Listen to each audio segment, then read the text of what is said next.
On any given morning, inside the most famous mansion in American music, the king of rock and roll lay face down on the floor of his private bathroom. His body was already stiff with rigor mortis. A book was still held loosely in his hand. And the man who had defined an entire generation had been gone for many hours before anyone realized. Graceland at blue dawn, the gates unmoving, an eerie, unnatural quiet settling over the property that once shook with applause. For almost 5 decades, the world was told that Elvis Aaron Presley simply died of a heart attack, a tragic but ordinary ending to an extraordinary life. But the autopsy files, the real ones, the technical, clinical, unfiltered truth, tell a story far more complex, far more disturbing, and far more human. A slow breath. A cold wind moves through the trees outside Graceland. This is the full reconstruction of Elvis Presley's final hours, the long-hidden decline of his health and the forensic findings locked away from the public for 50 years.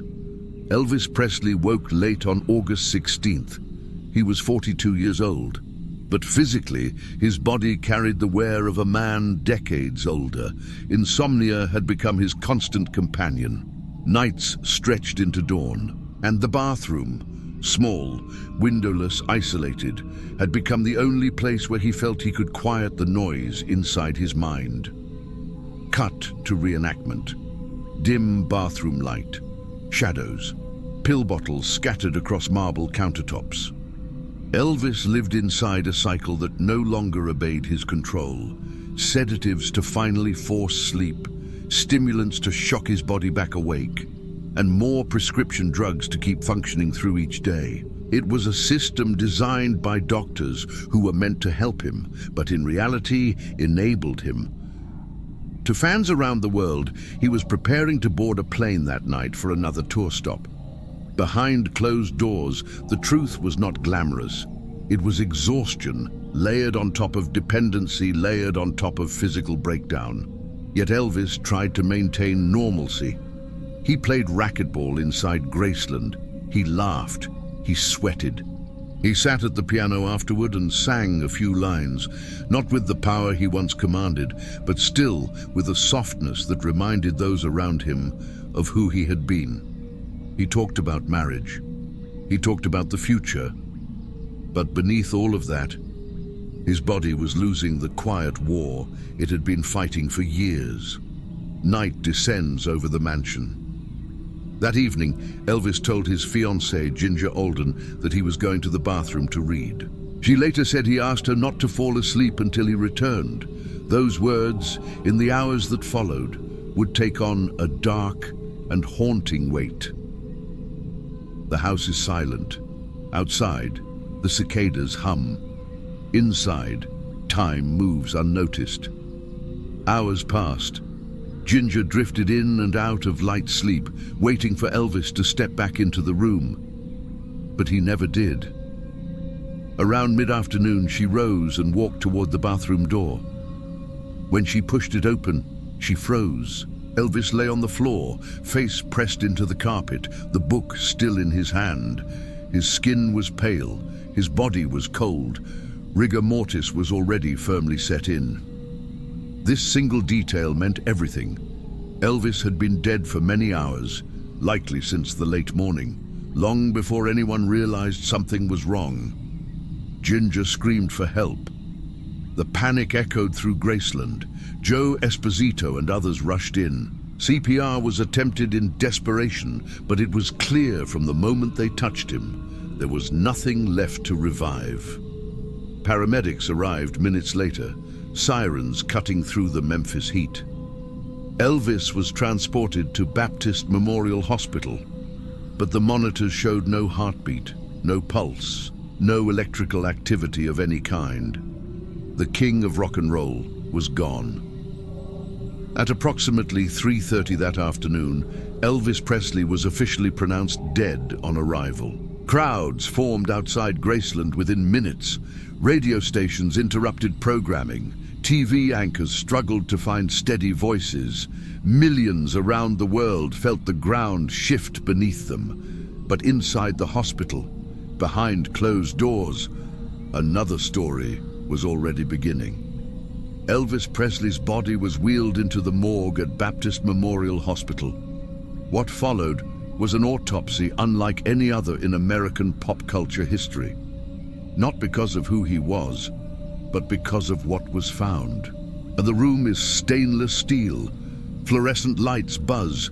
Paperwork is shuffled. Silence.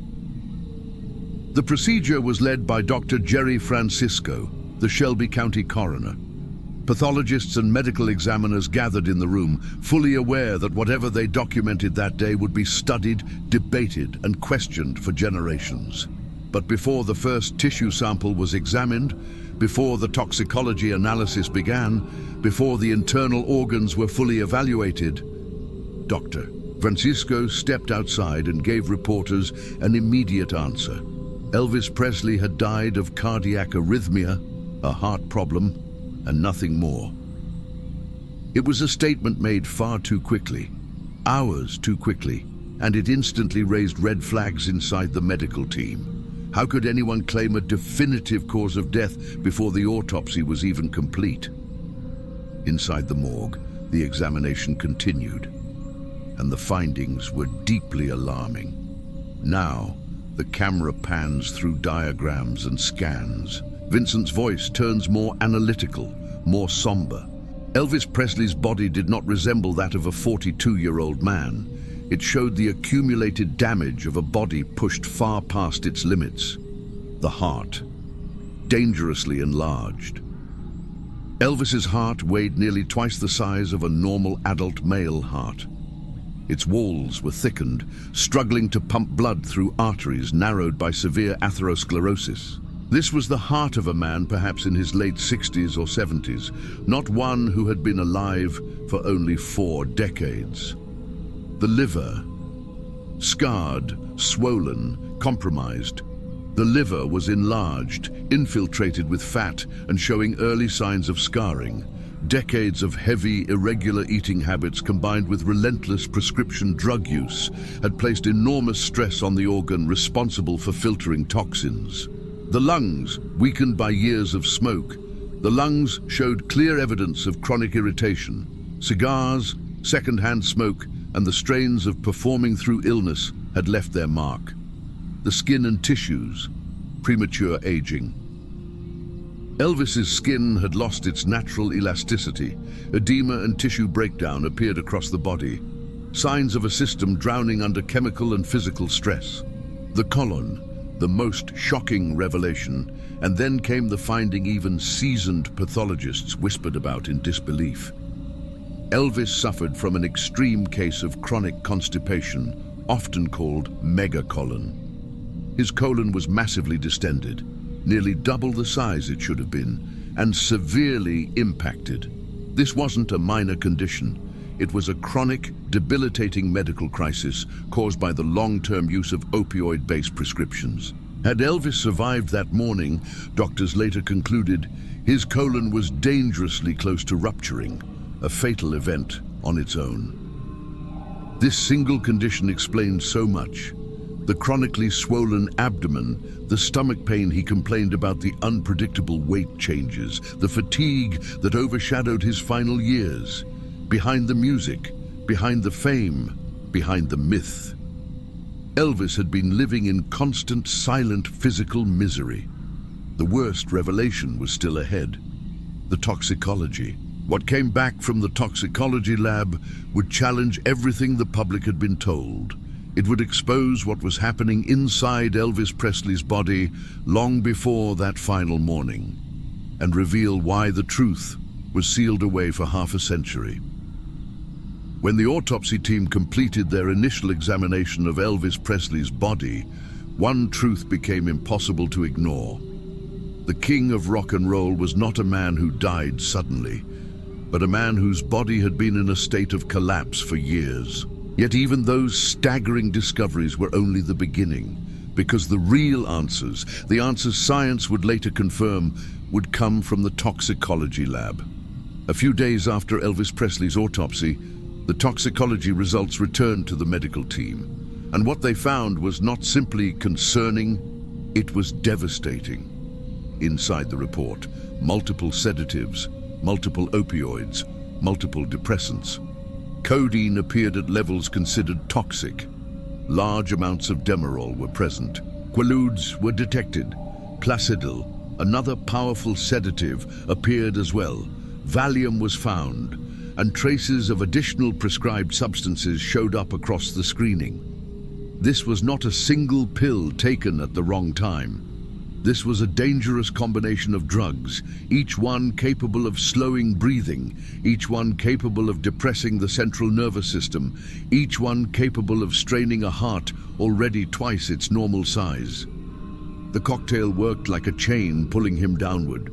His breathing slowed. His oxygen levels dropped. His heart, enlarged, overworked and scarred, could not keep up. And finally, in the quiet of his private bathroom, sometime between 9 and 10 in the morning, his body surrendered. Forensic examiners reviewing the data years later spoke clearly. Elvis did not die from a simple heart attack. He died from respiratory failure caused by a combination of sedatives and opioids acting on a body that was already severely compromised. This was the truth behind the charts, the truth science could not ignore, the truth medicine could not soften. But the world would not hear this version, not yet. While pathologists examined the toxicology results in private, the public narrative had already been decided. The official statement given to the press within hours of Elvis's death remained unchanged. Cardiac arrhythmia. A heart problem. Nothing more. No mention of dangerously high levels of prescription drugs. No mention of the enlarged heart. No mention of the megacolon. No mention of the failing liver or the failing lungs. And certainly no mention of the combination of depressants that almost certainly pushed his respiratory system past the point of return. Why?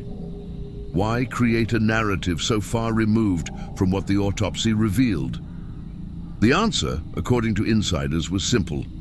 Elvis Presley was not just a man, he was a business, a brand, an empire. And empires are not allowed to crumble publicly.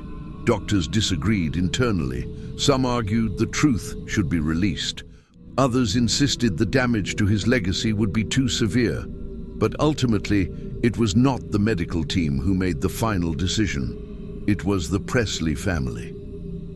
Shortly after the autopsy was completed, Elvis's father, Vernon Presley, did something unprecedented. He requested that significant portions of the autopsy report be sealed from the public for 50 full years. The files would not be opened until the year 2027. This decision stunned even those working inside the medical system. Autopsy results of public figures are rarely hidden, and a half-century seal was almost unheard of. What exactly was locked away? According to internal memos and archival indexes, detailed toxicology tables, microscopic analyses of organs, internal pathology notes, diagrams documenting the condition of his heart, photographic evidence of the megacolon full organ weights and measurements, the unfiltered forensic narrative of what his body had endured. These were not minor details. These were the most revealing medical documents surrounding Elvis Presley's decline. Publicly, the reasoning was framed as privacy. Privately, many believed the purpose was protection, not just of Elvis himself, but of the entire Presley estate. Elvis Presley's image was built on vitality, rebellion, glamour, charisma, not on organ failure, not on chemical dependency, not on pain.